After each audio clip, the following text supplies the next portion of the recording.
तूने उन्हें मार भी दिया। धनीपुर गांव में मुंशी नाम का एक व्यक्ति रहता था। उसका एक नौकर था जिसका नाम था गोपाल।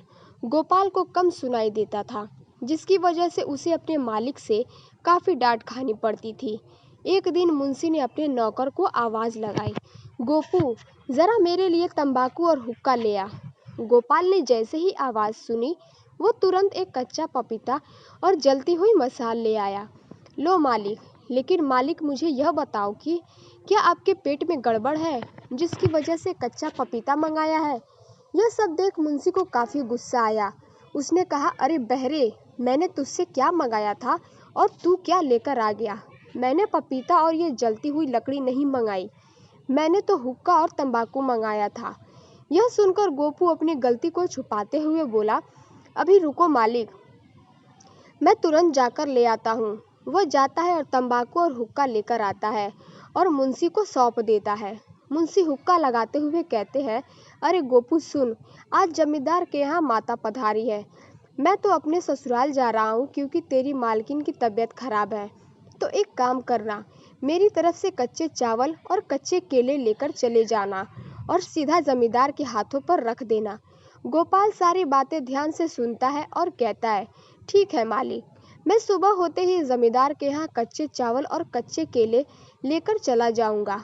अब रात बहुत हो गई है और सुबह जल्दी भी उठना है, तो आप सो जाइए मालिक। सुबह गोपाल बिना बताए कच्चे चावल और कच्चे केले लेकर जमींदार के महल जाता है। जमींदार के सिपाही गोपाल से पूछते हैं, यहाँ क्यों आए हो, क्या काम है।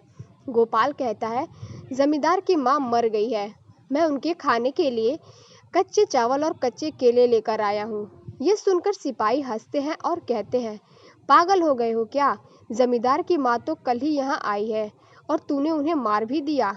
दोनों सिपाही गोपाल को लेकर जमींदार के पास जाते हैं और कहते हैं, महाराज ये देखो, यह कह रहा है कि आपकी माँ मर गई है और आपके खाने के लिए कच्चे चावल और कच्चे केले लेकर भी आया है। यह सुनकर जमींदार कहता है, कौन हो तुम और तुमसे ऐसा किसने कहा। महाराज, मैं मुंशी जी का नौकर हूँ, उन्होंने ही मुझसे कच्चे केले और कच्चे चावल सीधा आपको भेंट करने के लिए कहा था। जमींदार कहता, इस मुंशी को अभी यहाँ बुलाओ। सिपाही जाते हैं और मुंशी जी को जमींदार के सामने पेश करते हैं। महाराज कहते हैं, क्या हुआ, क्या मुझसे कोई गलती हो गई। अरे मुंशी जी, मैं तो आपको बहुत ही भला इंसान समझता था, लेकिन आपने तो मेरी माँ को जीते जी ही मार दिया। लेकिन क्या हुआ महाराज, इसे जानते हो, ये तुम्हारा ही तो नौकर है। यह कह रहा है कि तुमने मेरी माँ की मौत होने पर मेरे लिए कच्चे चावल और कच्चे केले भेजे हैं।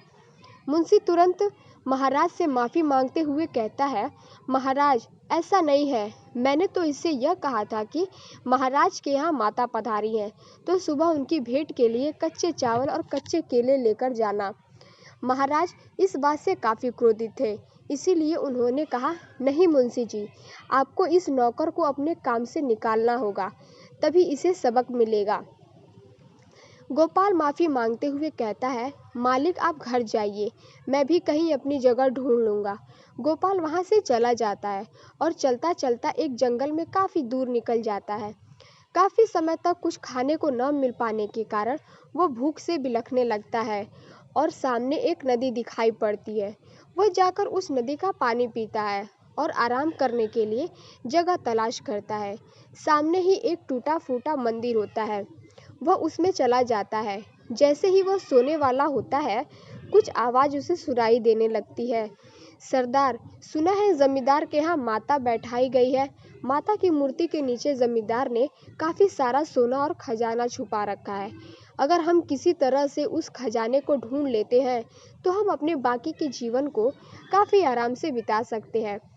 सरदार अपने सेवक की बात सुनकर काफ़ी खुश होता है और उस खजाने को ढूंढने के लिए काफ़ी विचार करने लगता है। कुछ समय तक सोचने के बाद वह अपने सेवकों से कहता है, सेवकों, मालिक के स्थान के चारों ओर फैल जाओ और ध्यान रहे कोई भी हमें पहचान न पाए। सरदार के कहे अनुसार उसके सेवक चारों ओर फैल जाते हैं। गोपाल उन सब की बातें छुपकर सुन रहा था। उसे अब समझ आ चुका था कि जमींदार का खजाना और उसकी जान खतरे में है। वह तुरंत वहां से भागकर जमींदार के महल वापस जाता है और उन्हें यह सारी घटना सुनाता है। यह सब सुनकर जमींदार को गोपाल की बातों पर विश्वास नहीं होता है, क्योंकि उसे ठीक से सुनाई ही नहीं देता है। जमींदार कहता है, फिर से तुम आ गए बकवास करने। महाराज, मैं कोई बकवास नहीं कर रहा हूँ, ये सच है। आपका छुपाया हुआ खजाना खतरे में है। अगर आप अपने सैनिकों से सतर्क होने के लिए नहीं कहोगे तो आपका छुपाया हुआ खजाना चोरी हो जाएगा। खजाना? कौन सा खजाना? वह खजाना जो आपने काली माता की मूर्ति के नीचे छुपाया हुआ है। जमींदार एक पल के लिए सोचता है कि यह सब इसे कैसे पता। वह गोपाल से पूछता है, तुम इसके बारे में कैसे जानते हो? महाराज, यहाँ से जाकर मैं एक जंगल में रुका। मैंने वहाँ पर एक सरदार को बात करते हुए सुना कि वह सब आपके छुपाए हुए खजाने पर हमला करने वाले हैं। जमींदार तुरंत अपने सैनिकों से कहता है, सैनिकों, अपने हाथों में बंदूक और मसाले ले लो और किसी भी बाहर वाले व्यक्ति को अंदर मत घुसने देना। सभी सैनिक अपने जमींदार की बात मानते हैं और गांव के चारों ओर फैल जाते हैं।